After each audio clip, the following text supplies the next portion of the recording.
we need to know that when someone buys 10 handguns, why they're doing it. And I think if the data shows that there are certain patterns that need to be regulated, that's how you do gun control. You drive it from evidence, you drive it from investigation, you drive it from source, and you modify the practice. There is no rational reason to own a gun in the city of Toronto. No rational reason whatsoever. Either you're afraid of something or somebody, or you're afraid that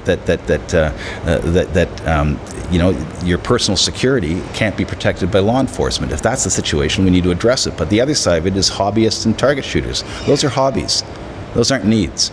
And so at a certain point, we have to be smart about handguns as they present themselves in the city of Toronto. We have to track it back to source and figure out how we make sure they don't end up in the hands of the wrong people. Because as far as I'm concerned, too many bullets are flying around downtown Toronto, and in crowded cities, when bullets fly, people die.